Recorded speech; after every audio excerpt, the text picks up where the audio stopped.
This is one of my favorite days of the year, commencement at Colorado Mountain College. We're so proud of all the students that will be graduating this year, and we also know that this is unusual and unprecedented. We find ourselves at an unprecedented time in our history, facing a global pandemic, which means that we can't join together in person. And I know that nothing replaces the opportunity for a commencement where you walk across the stage and you shake hands with the dignitaries on the stage, and your family members are sitting in the audience cheering you on. We know that this won't replace that, and we hope that you also know Colorado Mountain College is nothing if we're not creative. We try to be innovative, and we try to be student-centered. So we hope to deliver to you and your family something really special in commencement this year. So the way that this is going to go in a virtual format is that I'm going to share with you what's coming next, and there's going to be some special components. We have 1,200 graduates this year across all of our campuses, and we want each of them to feel special. Each will have a special keynote commencement speaker. All of those commencement speakers are also participating with us in something that is also historic in our history. 2020 marks the 100th anniversary of women's suffrage in the United States, which was the passage of the 19th Amendment giving women the right to vote. And we know how many equity measures and doors of opportunity were opened following that historic time. So we've invited a group of remarkably talented and accomplished women to serve as commencement speakers for all of you. They include women who are the first to hold their role. For example, the first woman to be the Commissioner of Agriculture in the state of Colorado, the first woman to oversee all of law enforcement for Colorado Parks and Wildlife, the first Latina to serve on the Colorado Supreme Court, a businesswoman who is now the first to hold her role in one of Colorado's major outdoor companies. And the stories go on. You'll hear from our Lieutenant Governor, who is a 4-time cancer survivor and a champion for health care for all.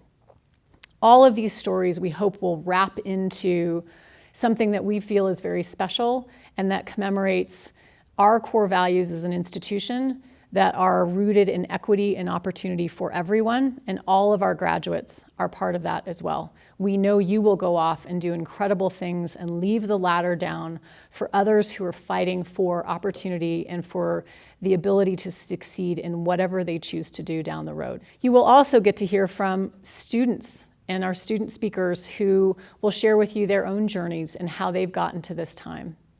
You will hear from a member of our Board of Trustees who will confer your degrees. You will hear from the head of the Colorado Department of Higher Education, who will congratulate all of our graduates on behalf of the state. And there will be a few other surprises along the way. So we hope that you enjoy this ceremony. Please take photographs with yourself. We have sent you, if we had your address, we sent you a box which included a cap and a tassel. We ask that you take photographs. We ask that you take them with your family. Please share those to social media. We hope those are lifelong memories for you that you will enjoy. And most importantly, we simply just congratulate you. We wish you well. We hope that you will stay in close touch with us. And you are now officially a member of the Colorado Mountain College alumni family. Congratulations. Greetings, everyone. My name is Angie Paccione. I'm the Executive Director of the Colorado Department of Higher Education, and I am excited to be with you in this virtual commencement. Want to first start off by saying congratulations to all the graduates, their friends, their family, and everyone who contributed to making this day possible for the graduate. I hope that you have created many memories with your friends and family throughout this whole course of study. And now that you have completed it, you are about to commence on the next stage of your life. But it's also a historical context because we are celebrating 100 years of the women's right to vote, the 19th Amendment. And so you are set in a historical context for many reasons. When we think about those women and the passion that they had to pursue their purpose and develop the skills that were necessary to make it happen, that's what I hope that you are doing as well, that you have pursued a passion at CMC, that you are about to embark on pursuing your purpose, whatever your purpose is, and that you have developed the skill set necessary to make it happen. So congratulations to all of you today, and you are forever an Eagle. Go Eagles. Congratulations and best wishes for continued success. Congratulations to the graduates of the Colorado Law Enforcement Training Academy. We're so proud of you, and I am pleased and honored to introduce to you today your keynote speaker. Heather Dugan is a Colorado native. She has spent her life exploring the backyard of Colorado as a hunter, hiker, and outdoor enthusiast. She's also risen up through the ranks and is the first woman to lead law enforcement for Colorado Parks and Wildlife. I'm confident that you will enjoy her message today. Please enjoy Heather Dugan. Thank you, President Hauser, for the honor and privilege of being part of this milestone ceremony. My name is Heather Dugan, and I'm an Assistant Director for Colorado Parks and Wildlife. Hello, family and friends. You must be so proud of the women and men of this year's graduating class of the Colorado Mountain College Colorado Law Enforcement Training Academy. For the next few minutes, I'm going to speak directly to these graduates, and it's a very personal conversation, but please listen in. Congratulations. You are graduating from citizen to scholar warrior. Let me explain this phrase by reading a quote attributed to Thucydides, the ancient Greek historian and general. The nation that makes great distinction between its scholars and its warriors will have its thinking done by cowards and its fighting done by fools. What does this mean to you? What should it mean? A scholar is an intelligent and well-educated person who knows a particular subject very well. A warrior is a person who fights in battles, and these can be physical or intellectual battles, and is known for having courage and skill. Do you see how these roles are intertwined? Now, there may be some people who would say that in these challenging times, we should not equate peace officers with warriors, because the perception could be that the police are waging battle against citizens. This is troubling. As peace officers, nothing should be further from the truth. As peace officers and scholar warriors, the battles we wage should be against evil and injustice. As a scholar, you've just completed your very first steps in the education that you will receive as a peace officer. You may not know it yet, but you are about to get the most endlessly fascinating learning experience you could ever hope for. You will see and experience some of the most glorious examples of the richness and beauty of creation. You will also see the darkest evil that some allow to flourish in their hearts. You will encounter a vast and varied landscape of experience that most of humankind will never tread upon. Take advantage of this gift and use it to better yourself, and more importantly, to better the world around you.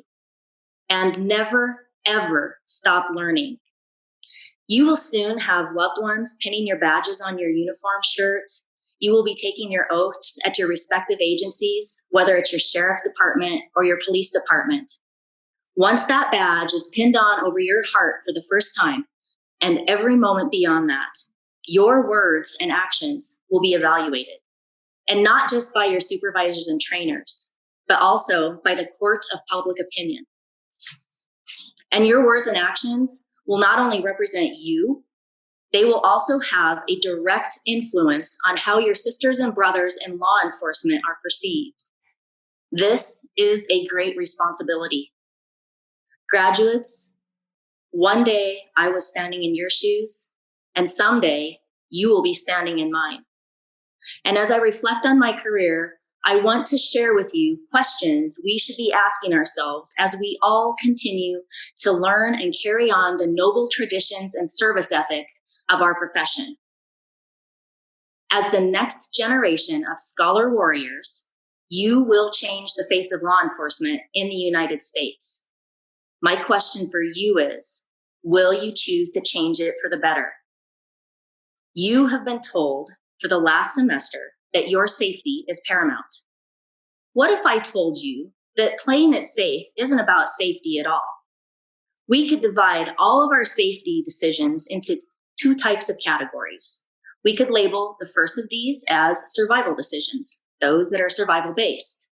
These include things like using good tactics when effecting an arrest, wearing your body armor, putting on your personal flotation device, and fastening your seatbelt when you're driving, or exercising diplomacy even when you disagree with your supervisor. There's another type of decision out there too, fearful decisions. These are the decisions that we may make that keep us from achieving great things. Decisions like this may include staying silent if you see a fellow officer do something unethical, or not getting out there in your communities and being there face to face to develop the critical individual relationships with the very people we are sworn to serve. As an officer, you will be vested with the authority and the power to make changes to people's lives. Will you have the courage to exercise the act of leadership to work on the adaptive challenges that face us every day? You will encounter these challenges throughout your career, problems that are complex and that require sustained work from everyone to make lasting change. Authority can open doors to pave the way for great change. Consider, for example, the passage of the 19th Amendment 100 years ago this year. Even with the tireless work of women fighting for almost a century for the movement of suffrage, it took heart and action from those with the power, in this case men, to give way to a worthy cause. And the work did not end there. It took another 4 years for Native American women to be counted as American citizens and therefore eligible to vote. And still, there was more work to do. The passage of the Voting Rights Act of 1965 continued the adaptive work of removing the barriers that blocked people of color from exercising their constitutional right to vote. Now, how is this relevant to a peace officer in the state of Colorado in 2020? We can choose to use our authority as peace officers to further justice and equity in our society and to maintain relevance in our communities. There are hidden dangers in playing it safe, in maintaining the status quo, but we rarely hear any warnings about playing it safe, do we? We don't see headlines like, "Officer retires after a mediocre law enforcement career and feels painful remorse that he never laid anything on the line to make the world a better place." That headline and that life is the real tragedy. If someone observed our profession for a few months, what would they write about us? Would it be, "Law enforcement community tries desperately to hang on to antiquated ways of conducting business in the flawed hope that they can maintain the status quo forever"? Or would it be, "Peace officers serving a vital role in our society create strong bonds as members of their communities"? Now, this is a message that may make some of us, especially some of us who have been around a while, very uncomfortable. But sometimes we need to be pushed out of our comfort zone. When you really think about it, there is no growth in the comfort zone and no growth in the comfort zone. And there is no growth in the comfort zone and no comfort in the growth zone. So push yourself in your calling. The vast majority of us who are called to be a peace officer do so because we want to serve our communities. All of us need to examine how we might better do that through our actions and through our words. Have the courage to question everything, to challenge the status quo. Ask yourself things like, what will police work look like in 5 years? What are citizens worried about? Where are we reaching out to our communities effectively? Where are we failing to communicate? What strengths aren't we capitalizing on? What opportunities are we letting slip through our fingers? Then, ask those same questions to the civilians you serve. Listen to their words and believe their hearts. The world is moving fast. If we are not critically reflecting on what we're doing, the world will make us irrelevant. Will you make mistakes by being bold? Of course you will. But the desire for safety stands against every great and noble enterprise. You were born with the ability to change someone else's life. Don't ever waste it. You decide every day who you will be and who you will not be. Be bold in your decisions, but remember to choose wisely. So, how do you do this by yourself? It's true, you need to have the confidence to stand alone, the courage to make tough decisions, and the compassion to listen to others. But in reality, you cannot be entirely successful by yourself in this profession. Vince Lombardi once commented on individual commitment to a group effort by saying that individual effort is what makes a team work, a society work, and a civilization work. In other words, be committed individually to your agency's mission and to our collective mission as peace officers. So, that is with respect to your work team. What about your other team? Take the time to remember your loved ones. They were here for you before you attended the academy. They supported you as you trained hard, and they will be with you long after you've left this profession.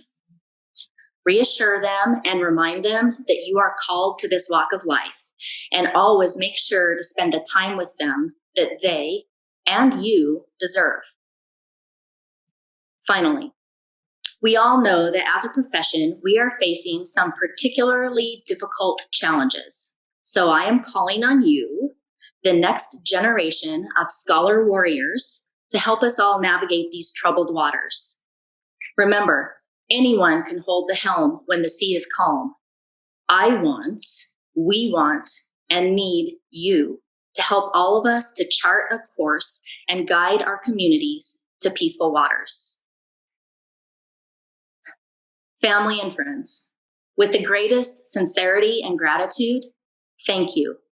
Thank you for sharing these amazing women and men with us and for allowing us to welcome them into our law enforcement community.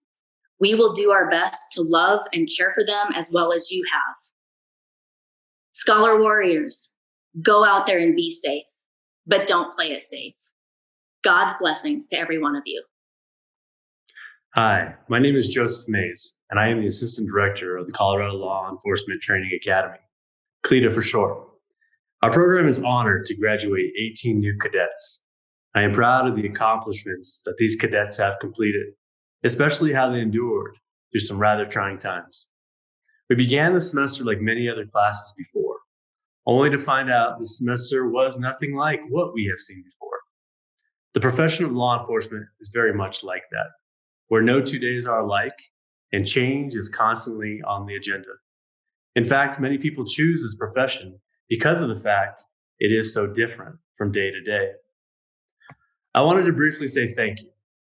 Thank you for allowing me and the CLETA staff to learn about your path to this point, allowing us to stand with you every day and dive into the tactics, techniques, skills, and laws that embody this profession.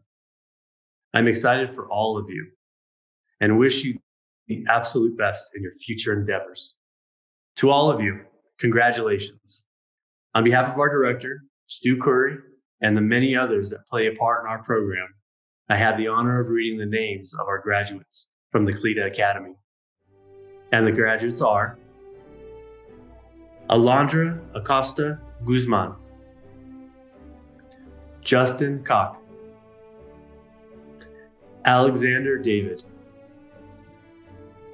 Lydia Frescas, Shadrach Hines, Caleb Jones, Christina Kirshner, Mitch Levy, Drew Lucchese, Lucas McCullough, Jonathan Mosier, Natalie Olivas, Tim Orton, Thomas Sanders, Jesus Chuy Terrazas, Rosa Vargas Martinez, Marissa Vigil, and Kaylin Ward. To all of you, congratulations.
Get on the ground! Hands up!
I am Charles Cunniffe, the elected Pitkin County Trustee for Colorado Mountain College. By the authority vested in me by the Board of Trustees of Colorado Mountain College, President Hauser and I are delighted to confer upon you your degree from Colorado Mountain College.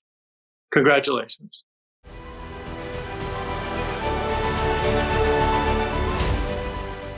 Drum roll, please. The most important part of this entire ceremony. Please turn your tassel from right to left, which signifies your graduation from Colorado Mountain College. Congratulations. Congratulations. Congratulations.